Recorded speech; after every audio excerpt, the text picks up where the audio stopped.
Le salon de la petite enfance s'est déroulé à Gorges au complexe de la Margerie. Cet événement proposait une multitude de stands comme ce petit marché de créateurs dédié à l'enfance. Ce salon avait également pour objectif de faire découvrir le métier d'assistant maternel. On a fait ce salon pour faire découvrir aux personnes le métier d'assistante maternelle, puisque ce n'est pas toujours reconnu comme il se doit. Et on avait aussi envie de sortir de chez nous. Notre association est créée depuis 2009 et nous organisons des sorties pour les enfants que nous gardons. Et donc à ce titre, nous avons voulu organiser un salon dédié donc à la petite enfance et quand même aux parents, puisque les enfants ne seraient pas là sans les parents, et pour qu'ils puissent s'amuser, pour que ça soit ludique, pour qu'ils apprennent des choses et quand même à la finalité se faire peut-être aussi une petite trésorerie pour pouvoir après recréer d'autres salons, d'autres manifestations et refaire des choses un peu plus concrètes avec les enfants que l'on garde. Alors pour animer tout ça, qu'est-ce qu'on peut retrouver dans ce salon ? Alors, vous avez dans cette pièce là qui s'appelle la salle Sèvres, vous avez des animations. Donc, vous avez de la motricité libre. Il y a du cirque. Vous avez ensuite des jeunes femmes qui nous proposent des massages et des produits de massage bien-être enfants et parents. Vous avez des animations proposées par King Jouet, donc qui sont des animations ludiques de jeu, et aussi des animations proposées et des ateliers proposés par le lycée des Charles Péguy. Voilà. Vous avez aussi des contes, alors des contes anglais et des contes en français proposés par la toute petite librairie, non, Vers Libre, excusez-moi, ça vient de changer de nom, Vers Libre de Clisson, par la ludothèque et bibliothèque de Gorges, et puis par une autre bénévole anglaise qui est venue nous rejoindre.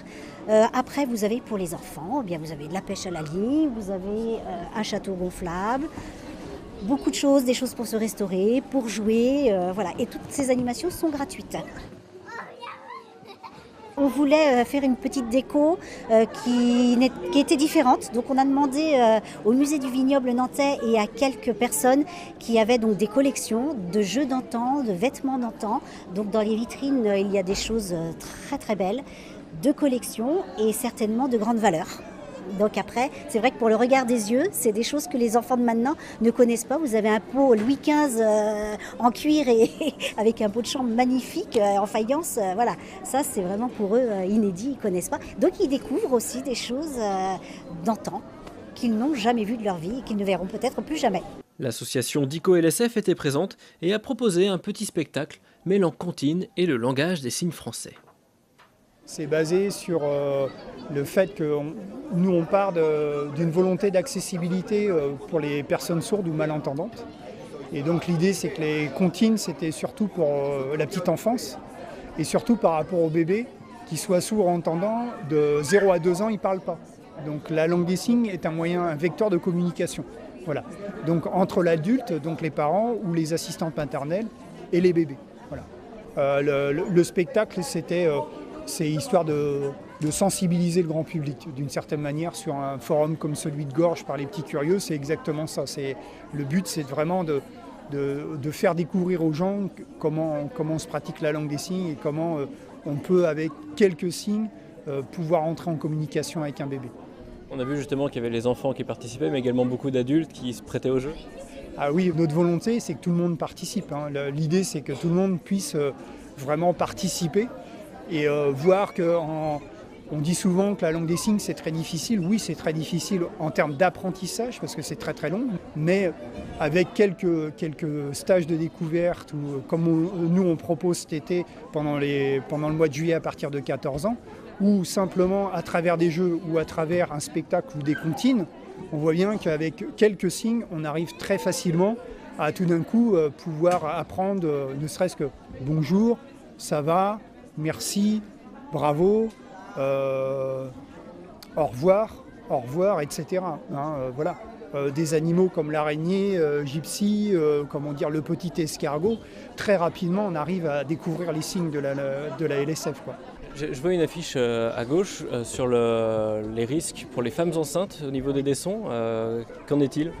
Alors depuis novembre 2015, il y a un nouveau texte de loi qui est sorti sur la législation de la musique amplifiée, aussi bien dans les salles de concert que dans les écoles de musique, qu'à l'extérieur dans les festivals ou les fêtes de la musique, etc.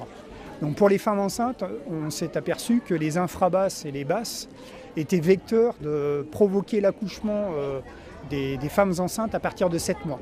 Donc 7 mois, il faut savoir que ça peut être potentiellement un prématuré avec des situations de handicap.